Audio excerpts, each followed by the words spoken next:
Hello everyone, welcome to commerce Adda 24/7। My name is Aman Mehta और बात कर रहे हैं क्लास 12 के अकाउंटेंसी सब्जेक्ट के लेटेस्ट सिलेबस की, जो कि 2026 के स्टूडेंट इस बार देने वाले हैं। तो बेटा यहाँ पर जो भी चीज़ें हैं आपको डिटेल में पता होनी चाहिए, ताकि आप बिल्कुल सही तरीके से तैयारी कर सकें और जो आपके सिलेबस में वही आप पढ़े। तो अब बात करेंगे बेटा, यहाँ पर सिर्फ इतना ही नहीं, यहाँ पे आपको ये भी बताया जाएगा कि आपको कौन कौन से चैप्टर पर ज़्यादा ध्यान देना चाहिए। तो वीडियो को एंड तक जरूर देखिएगा। सबसे पहले बात करते हैं कि आपका जो एग्जाम है वो किस लेवल पे आपका कितने मार्क्स का होने वाला है, कितने घंटे का रहेगा, और आपको प्रोजेक्ट और वाइवा के बारे में भी पता होना चाहिए।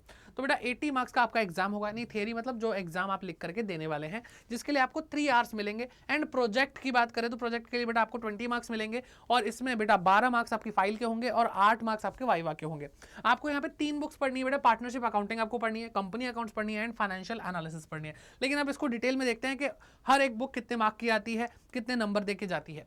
तो यहाँ पे सबसे पहले बात करते हैं पार्टनरशिप की। पार्टनरशिप अकाउंटिंग के अंदर आपको 6 चैप्टर देखने को मिलेंगे। ठीक है, रिटायरमेंट एंड डेथ ये 2 अलग चैप्टर भी हो सकते हैं, तो कई बुक्स के अंदर 7 चैप्टर्स भी हैं, तो कोई दिक्कत वाली बात नहीं, कवर यही करना है आपको। एंड आपको ये 36 मार्क्स देकर जाएगी। Fundamentals of partnership firm, nature and valuation of goodwill, change in profit sharing ratio, admission of a partner, retirement death of a partner, and dissolution of partnership firm. अब अगर बात करते हैं इसमें सबसे ज्यादा इंपॉर्टेंट चैप्टर कौन से हैं, वैसे तो आपको पूरी पढ़ाई अच्छे से करनी है, एक एक चैप्टर को पढ़ना है, क्योंकि फुल मार्क्स लाने हैं। हम तो 100 में से 100 की बात करते हैं बेटा। ठीक है, तो यहाँ पे एडमिशन और रिटायरमेंट में चॉइस आती है, और सबसे ज्यादा आपको यहाँ से देखने को मिलेंगे बड़े बड़े क्वेश्चंस। ठीक है, बाकी इसके बाद फंडामेंटल्स जो है आपका पहला चैप्टर है, वो भी बहुत ज्यादा स्कोरिंग है। ठीक, लेकिन मिस कुछ मत करना, क्योंकि सब में से कुछ ना कुछ आएगा ही आएगा, ये तो बहुत नॉर्मल सी बात है ना। फिर बात करते हैं कंपनी अकाउंट की। यहाँ पे आपको सिर्फ 2 चैप्टर देखने को मिलते हैं। सर बस 2 चैप्टर? हाँ बेटा, और वो 24 मार्क्स देंगे? सर ये तो बहुत आसान है। नहीं बेटा, रुको ना, सबसे ज्यादा आपको रुलाने के लिए यही है। Issue for feature and re issue of share, बेटा ये सबसे ज्यादा वेटेज वाला चैप्टर है।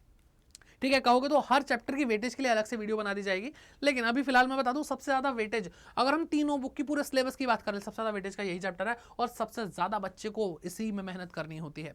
इसके बाद आता बेटा इशू ऑफ डिवेंचर। अगर आपने इससे पहले वाला चैप्टर पढ़ रखा तो इशू ऑफ डिवेंचर करने में थोड़ी सी आसानी फील होगी, और ये दोनों मिलाकर के आपको 24 मार्क्स देकर के जाएंगे। ठीक, फिर बात करते हैं बेटा किसकी, थर्ड बुक की, आपकी फाइनेंशियल स्टेटमेंट एनालिसिस। ये आएगी बेटा 20 मार्क्स की आपके लिए, और यहां पर आपको 4 चैप्टर देखने को मिलते हैं। Financial statement of a company, financial statement analysis, accounting ratios, cash flow statement, और यहां पर बेटा अकेला ये कैश फ्लो स्टेटमेंट 8 मार्क का आपसे पूछा जाएगा, यानी जो आपको 4th चैप्टर बुक का दिख रहा है। अब सर ये सच में बिल्कुल ऐसे ही है क्या? तो बेटा मैं आपके लिए भाई स्क्रीनशॉट भी लाया हूं, जो सीबीएसई ने अपने लेटेस्ट सिलेबस को यहाँ पे रिलीज किया था। तो वहां पे देखो, अकाउंटिंग फॉर पार्टनरशिप फर्म बेटा 36 मार्क की है, अकाउंटिंग फॉर कंपनीज बेटा 24 मार्क्स की है, टोटल 60 मार्क्स। फिर पार्ट बी के अंदर फाइनेंशियल स्टेटमेंट एनालिसिस बताया, जिसके अंदर एनालिसिस ऑफ फाइनेंशियल स्टेटमेंट, यानी जो 3 चैप्टर बताए बेटा वो 12 मार्क के हैं, और कैश फ्लो स्टेटमेंट अकेला 8 मार्क का है।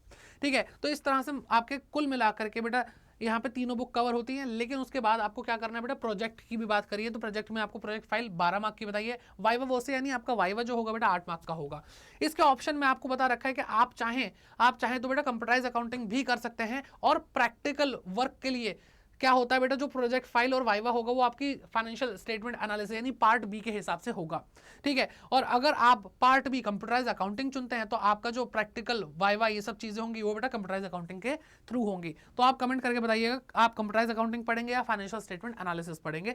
बाकी आपको ये वीडियो कैसी लगी ये भी जरूर बताइए। इन्फॉर्मेटिव थी, बहुत बढ़िया लगा तो लाइक जरूर कीजिए, एंड सबके साथ शेयर जरूर कीजिए। Thank you so much for watching, and subscribe to commerce Adda 24/7 to crack board 2026। ठीक है, इसके अलावा आप लोगों के लिए बेटा और भी बहुत इंपॉर्टेंट चीजें इस चैनल पे आ रही है, तो आप यहाँ पे बिल्कुल हमारे साथ जुड़ जाइए। ठीक है, और वो क्या है बेटा वो मैं आपको बता देता हूँ। वो क्या है बेटा, आपको यहाँ पे ये चैनल दिख रहा है। सबसे पहली चीज तो भाई इस बार हमारे जो टॉपर्स हैं उन्होंने बहुत अच्छा परफॉर्म किया, 98.6 मार्क्स क्लास 12 के बोर्ड एग्जाम में आए हैं।